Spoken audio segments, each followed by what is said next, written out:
Epistily ho an'ny Galatiana, toko voalohany.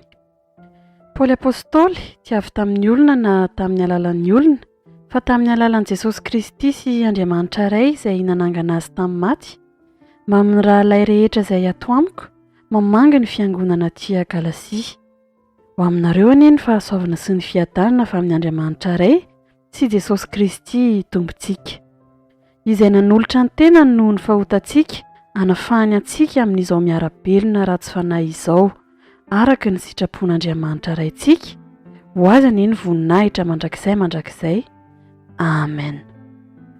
Gaga aho, raha mifindra faingana toy izao ianareo, hiala amin'izay efa niantso anareo tamin'ny fahasoavan'i Kristy ho amin'ny filazantsara hafa, izay tsy filazantsara akory, fa saingy misy ny sasany mampitabataba anareo ka tahamadika ny filazantsara ny Kristy.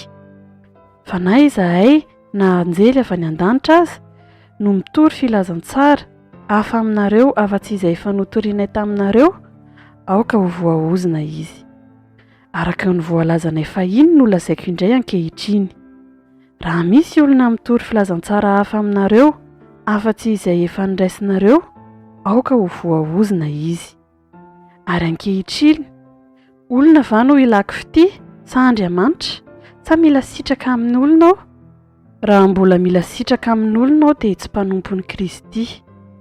Fa mpahafantariko anareo ry rahalahy, ny amin'ny filazantsara izay notoriako, fa tsy araka ny fanaon'ny olona izany. Fa izao tsy nandray azy tamin'ny olona, ary tsy mba nampianarina aho, fa tamin'ny fanambaran'i Jesosy Kristy ihany. Fa efa renareo ny toetra fahiny tamin'ny fivavahan'i Jiosy, fa nanenjika ny fiangonan'Andriamanitra izay efa tsy izy aho, ka nandrava azy. Ary nandroso tamin'ny fivavahan'i Jiosy mihoatra noho ny maro izay indray mihira amiko eo amin'ny fireneko aho, ka fatrapitana ny fampianarana voatolotry ny razako indrindra. Fa raha sitrak'Andriamanitra izay nanokana hiatra ny akibon'ny neniny ny antso ahy tamin'ny fahasoavany, ny nampiseho ny zanany tato anatiko mba hitoriako azy any amin'ny jentilisa, niaraka tamin'izay dia tsy nakasaina tamin'ny nofo aman-drah aho. Ary tsy niakatra tany Jerosalema ho any amin'izay apôstôly talohako aho, fa lasa nakany Arabia, dia niverina ho any Damaskosy indray. Ary rehefa afaka 3 taona dia niakatra tany Jerosalema hamangy any Kefasy aho, ka nitoetra tao aminy 12 andro. Nefa ny apôstôly sasany dia tsy misy hitako afa-tsy Jakoba rahalahin'ny Tompo. Ary izay zavatra soratako aminareo, indro eo anatrehan'Andriamanitra fa tsy mandainga aho. Rehefa afaka izany dia tonga tany amin'ny tany Siria sy Kililia aho, ary tsy mbola fantatry ny fiangonana Antsodia izay eo amin'ny Kristy ny tarehiko. Fa nandray ihany izy hoe ilay mpanenjika antsika fahiny, indro izy ankehitriny mitory ny finoana izay noravany fahiny, ary dia nankalazany an'Andriamanitra aho. Epistily ho an'ny Galatiana, toko 2.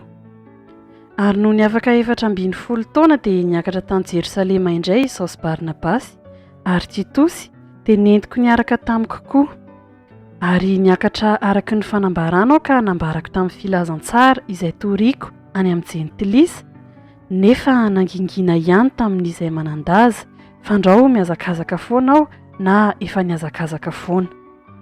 Kanefa na dia Titosy izay niaraka tamiko aza dia tsy mba noterena ho forana na dia Grika azy izy. Dia noho ny rahalahy sandoko anampidirina misokosoko izay niditra mangingina hisafo ny fahafahantsika izay ananantsika ao amin'ny Kristy Jesosy mba hanandevozany antsika. Fa tsy nentiny koy ireo izahay na dia ora iray monja aza mba hitoerany fahamarinan'ny filazantsara aminareo. Fa ny amin'ny olona tao manandaza na nanao ahoana izy dia tsy mampaninonay, Andriamanitra tsy mizatavan'olona. Izao tsy nomen'ireo manandaza ireo saina na tamin'inona na tamin'inona. Fa hafa kosa ny nataony, fa noho nitany fa notolorana ny filazantsara ho adidiko ho amin'ny tsy voafora aho, tahaka ny Petera ho an'ny voafora, fa izay niasa ho an'ny Petera apôstôly azy ho an'ny voafora no niasa ho ahy koa ho an'ny jentilisa. Ary noho nifantatra Jakoba sy Kefasy ary Jaona izay natao ho andry ny fahasoavana nomenay, dia notolorany ny tanana ankavanan'ny fihavanana izaho sy Barnabasy mba hakany amin'ny jentilisa izahay, fa izy kosa ho any amin'ny voafora. Izao ihany no tiany dia ny mba hatsiarovanay ny malahelo sady nahazoto ahy indrindra raha teo ny hanao izany. Ary noho ny tonga tany Antiokia Kefasy dia nanohitra azy ny fanatrika aho satria hita fa nanantsiny izy. Fa fontsy mbola tonga ny sasany any tany amin'ny Jakoba dia niara-nihinana tamin'ny Jentilisa ihany izy, fa noho ny tonga ireo dia niatakataka izy ka niala satria natahotra ny momba ny famirana izy. Ary ny jios sasany koa niara-ny atsara velasy taminy ka Barnabasy aza mba voataona ny fiatsaram-belatsiany koa. Fa rehefa hitako fa tsy nandeha mahitsy araka ny fahamarinan'ny filazantsara ireo, dia hoy izao tamin'ny Kefasy teo anatrehan'ny olona rehetra: raha ianao izay tena jiosy aza no manao tahaka ny fanaon'ny Jentilisa fa tsy tahaka ny fanaon'ny jiosy, nahoana ny Jentilisa no terenao anao tahaka ny fanaon'ny jiosy? Taranaky ny jiosy isika fa tsy mba mpanota avy amin'ny Jentilisa.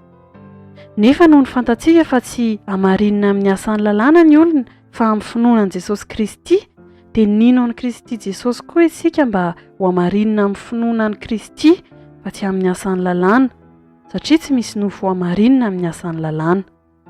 Fa raha mitady ho hamarinina ao amin'ny Kristy isika nefa ny tenantsika no hita fa mpanota, moa mpanompo ny ota va Kristy? Sanatria izany. Fa raha ny zavatra efa noravako no atsangako indray dia mampiseho ny tenako fa diso aho. Fa raha izao dia tamin'ny lalàna no nahafatesako ny amin'ny lalàna mba ho velona ho an'Andriamanitra aho. Voaomby miaraka amin'ny Kristy amin'ny hazo fijaliana aho, ary tsy izao intsony no velona fa Kristy no velona ato anatiko. Fa izay ivelomako ankehitriny eo amin'ny nofo dia ivelomako amin'ny finoana ny zanak'Andriamanitra, izay efa tia ahy ka nanolotra ny tenany hamonjy ahy. Tsy mahafoana ny fahasoavan'Andriamanitra aho, fa raha avy amin'ny lalàna ny fahamarinana dia maty foany Kristy. Epistily ho an'ny Galatiana, toko 7. Ry Galatiana dala, iza no nanimba anareo? Kanefa teo imasinareo indrindra no nanehoana marimarina an'i Jesosy Kristy voaomby tamin'ny hazo fijaliana. Izao ihany no tiako lazainareo amiko. Moa ny asan'ny lalàna fa nandresanareo ny fanahy sa ny fitoriana ny finoana? Adala toy izany va ianareo? Rehefa nanomboka tamin'ny fanahy ianareo dia ahatanteraka amin'ny nofo ankehitriny? Moa izany zavatra be izany dia efa niaretanareo foana raha dia foana tokoa izany? Ary izay manome anareo ny fanahy sy mahavita asa lehibe ao aminareo, moa avy amin'ny asan'ny lalàna va izany sa avy amin'ny fitoriana ny finoana? Dia tahaka ny Abrahama nino an'Andriamanitra ka dia nasaina ho fahamarinana izany. Koa fantaro fa izay amin'ny finoana no zanaky Abrahama. Ary satria hita ny soratra masina rahateo fa amin'ny finoana no hanamarinan'Andriamanitra ny Jentilisa, dia nitory ny filazantsara tamin'ny Abrahama rahateo izy nanao hoe: aminao no hitahiana ny firenena rehetra, ka dia izay amin'ny finoana no tahiana mba amin'ny Abrahama pino. Fa izay rehetra amin'ny asan'ny lalàna dia eo ambanin'ny fanozonana, fa voasoratra hoe: voahozona izay rehetra tsy maharitra mankatony ny zavatra rehetra voasoratra ao amin'ny bokin'ny lalàna. Ary hita marimarina fa amin'ny lalàna dia tsy misy olona hamarinina eo anatrehan'Andriamanitra, fa ny marina amin'ny finoana no velona. Ary ny lalàna tsy araka ny finoana, fa izay mahatandrina izany no velona aminy. Kristy nanavitra anay tamin'ny ozon'ny lalàna, satria tonga voahozona hamonjy anay izy, fa voasoratra hoe: voahozona izay rehetra miantona amin'ny hazo, mba ho tonga amin'ny Jentilisa ny fitahianan'i Abrahama ao amin'ny Kristy Jesosy, ary mba ho raisintsika amin'ny finoana ny teny fikasanany amin'ny fanahy. Ry rahalahy, miteny araka ny fanaon'ny olona aho, na dia ny fanekena ataon'ny olona ihany aza rehefa vita mafy dia tsy fanao no manatsoaka na manampy izany. Ary tamin'ny Abrahama sy ny taranany no nilazana ny teny fikasana, tsy lazainy hoe ary ho an'ny taranaka toy ny milazany maro, fa toy ny milazany anankiray ary ho an'ny taranakao. Dia Kristy izany. Ary izao no lazaiko: ny fanekena izay nataon'Andriamanitra mafy fahiny dia tsy tsoahan'ny lalàna, izay vao natao 700 taona aoriana. Ahafoana ny teny fikasana. Fa raha avy amin'ny lalàna ny lova dia tsy avy amin'ny teny fikasana intsony, nefa tamin'ny Abrahama dia teny fikasana no nanomezan'Andriamanitra azy. Inona ary ny lalàna? Nanampy noho ny fahadisoana izy ambara-piavy ny taranaka izay nomena ny teny fikasana, ary nalahatra anjely teo an-tanan'ny mpanalalana izany. Ary ny mpanalalana dia tsy any irery fa Andriamanitra dia iray ihany. Ka moa manohitra ny teny fikasan'Andriamanitra va ny lalàna? Sanatria izany. Fa raha nisy lalàna mahavelona nomena dia avy amin'ny lalàna tokoa ny fahamarinana, fa ny Soratra Masina efa nanidy azy rehetra teo amin'ny fahotana mba homena ny mino ny teny fikasana noho ny finoana an'i Jesosy Kristy. Fa fony tsy mbola tonga ny finoana dia voambina tao ambany lalàna isika ka voahidy ho amin'ny finoana izay efa aseho ato aoriana. Koa ny lalàna dia mpitaizantsika ho amin'ny Kristy mba ho hamarinina noho ny finoana isika. Fa rehefa tonga ny finoana dia tsy fehezin'izay mpitaiza intsony isika, fa ianareo rehetra dia zanak'Andriamanitra amin'ny finoana an'i Kristy Jesosy. Fa na iza ianareo no natao batisa ho an'i Kristy dia nitafy an'i Kristy. Tsy misy intsony na jiosy na grika na andevy na tsy andevy na lahy sy vavy, fa iray ihany ianareo rehetra ao amin'ny Kristy Jesosy. Fa raha an'i Kristy ianareo dia taranaka Abrahama sy mpandova araka ny teny fikasana. Epistily ho an'ny Galatiana 4. Ary io izao, raha mbola zaza ny mpandova dia tsy hafa noho ny andevy izy na dia tompon'ny zavatra rehetra aza, fa fehezin'izay mpitondra sy mpitaiza azy izy mandra-pahatonga ny fetrandro voatendry ny rainy. Dia tahaka izany koa isika, fony mbola zaza dia nandevoziny ampidim-pianaran'izao tontolo izao.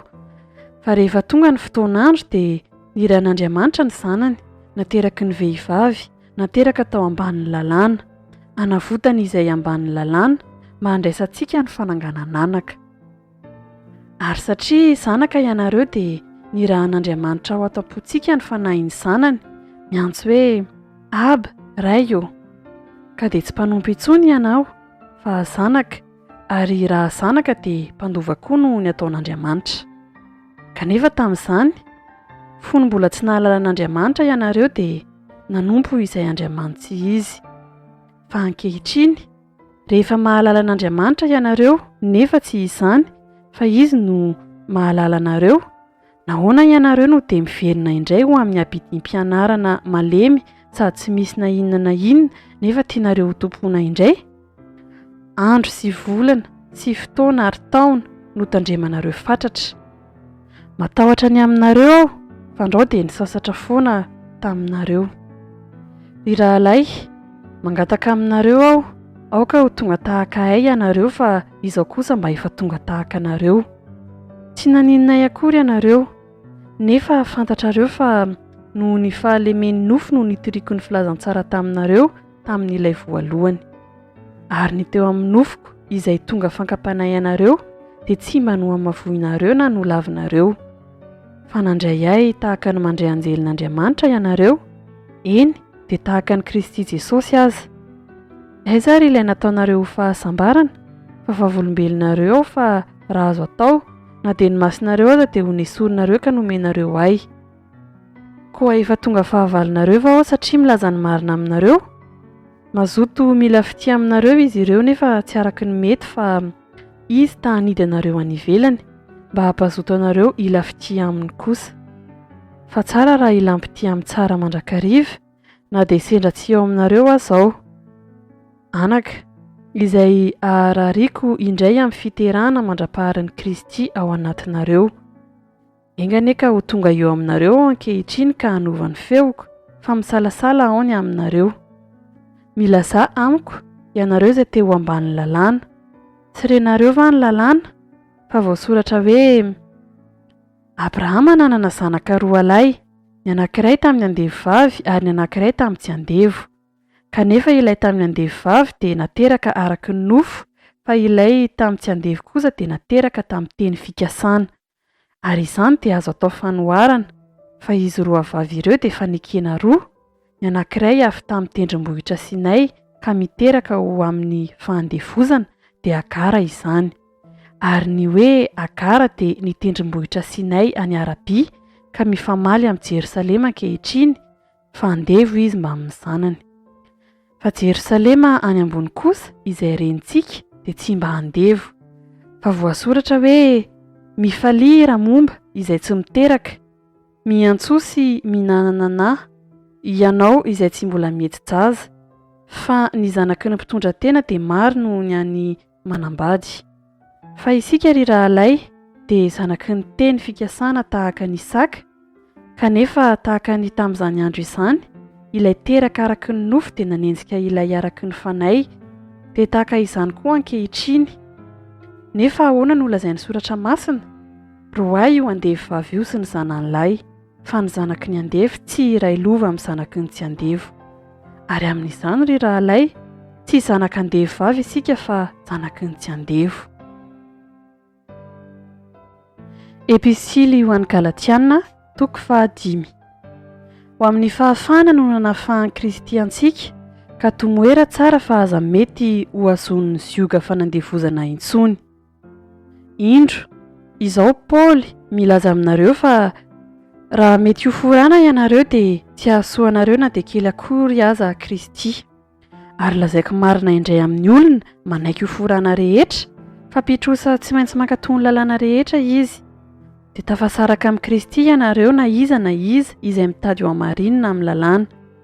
Efa lavo niala tamin'ny fahasoavana ianareo, fa izahay amin'ny fanay sy noho ny finoana dia miandry ny fanantenana ny fahamarinana. Fa ho amin'ny Kristy Jesosy dia tsy mahasoa na ny famorana na ny tsy famorana, fa ny finoana izay miasa amin'ny fitiavana. Ianareo ny azakazaka tsara, iza no nisakana anareo tsy hanaiky ny marina? Izany fitaomana izany dia tsy avy tamin'ilay miantso anareo. Ny masirasira kely dia mahatonga ny vongana rehetra ho masirasira avokoa. Izao matoky ianareo amin'ny tompo, fa tsy isaina zavatra hafa akory ianareo fa ilay mampitabataba anareo no hiaran'ny fanameloana na zovy izy. Fa izao rahalay, raha mbola mitory ny famorana ihany na ahoana ao no mbola enjehana, dia afaka tokoa ny fahatam-fitohinana noho ny azo fijaliana. Engany ka Yesotra aza izay mampitabataba anareo. Fa efa natsoina ao amin'ny fahafahana ianareo ry rahalay, kanefa aoka tsy ho entinareo hanaraka ny nofo izany fahafahana izany, fa mifanompo amin'ny fitiavana. Fa tanteraka amin'ny teny iray ihany lalàna rehetra dia izao: tiava ny namanao tahaka ny tenanao. Fa raha mifandramatra sy mifampihinana ianareo, tandre mifandreo mifandringana. Fa hoy izao: mandehana araky ny fanay dia tsy hahatanteraka ny filan'ny nofo ianareo, fa ny nofo manohitra ny fanay ary ny fanay manohitra ny nofo, ary mifanohitra izy roa mba tsy azahoanareo manao izay zavatra tianareo. Fa raha tarihin'ny fanay ianareo dia tsy mba ambany lalàna, fa miariary ny asan'ny nofo dia izao: fitsangatsangana, fahalotoana, fijejojejoana, fanompo-tsampy, fanovana vody ratsy, fandrafiana, fivandirana, adilay, fiafinafonana, fifampiandaniana, fisarahana, fitokoana, fialonana, famamona, filalaovan-dratsy. Ary ny toy izany izay lazaiko aminareo rahateo, tahaka ny voalazako fahiny koa, fa izay manao izany dia tsy andova ny fanjakan'Andriamanitra. Fa ny vokatry ny fanay kosa dia fitiavana, fifaliana, fiadanana, faharim-po, fahamoram-panay, fanaovan-tsoa, fahamarinana, fahalemem-panay, fahononam-po. Tsy misy lalàna manohitra izany. Fa izay ihany Kristy Jesosy dia efa nanombo ny nofony tamin'ny faniriany sy ny filany tamin'ny hazo fijaliana.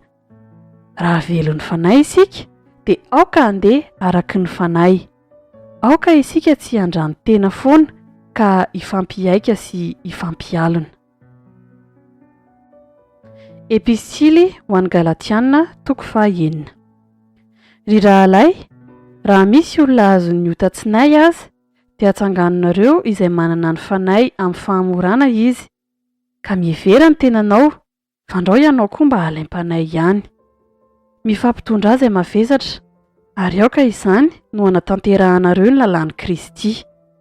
Fa raha misy manao ny tenany ho zavatra, kanjo tsinitsinina, dia mamitaka ny tenany izy. Fa aoka ny olona rehetra samy iza toetra ny asany avy, dia samy anana hafaliana ny amin'ny tenany ihany izy. fa tsy ny amin'ny olon-kafa, fa samy mitondra ny entany avy ny olona rehetra. Aoka izay ampianarina ny teny mba ahafohy zava-tsoa ho an'izay mampianatra. Aza mety ho fitahina ianareo, Andriamanitra tsy azo vazivaziana, fa izay afafin'ny olona no tsinjany. Fa izay mamafy ho an'ny nofony dia hitsinja fahasimbana avy amin'ny nofo, ary izay mamafy ho an'ny fanahy dia hitsinja fiainana mandrakizay avy amin'ny fanahy. Ary aza mba ketraka amin'ny fanaovan-tsoa isika, fa amin'ny fotoan'andro no hitsinjantsika raha tsy reraka isika. Koa araka ny ananantsika andro anaovana dia aoka isika hanao soa amin'ny olona rehetra, indrindra fa ampianakavin'ny finoana. Indro ny avavetin'ny soratra izay soratan'ny tanako ho aminareo. Na iza te hiseho tsara amin'ny nofo, dia ireo no manery anareo ho forana, nefa noho izao ihany, fandao enjehana no ny azo fijalian'i Kristy izy. Fa na dia ny tenan'izy voafora aza dia tsy mitandrina ny lalàna, kanefa tiany ho forana koa ianareo mba hirehare-any amin'ny nofinareo.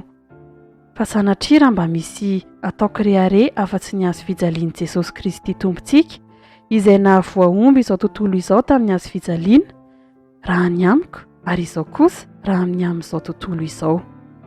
Fa samy tsy mahasoana ny famorana na tsy famorana, fa ny olom-baovao.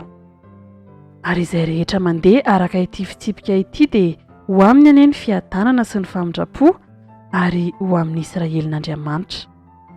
Amin'izao sisa izao, aoka tsy hisy anahirana intsony, fa izao mitondra ny marika Jesosy voatomboka eo amin'ny tenako. Ho amin'ny fanahinareo anie ry rahalay, ny fahasoavan'i Jesosy Kristy Tompontsika. Amen.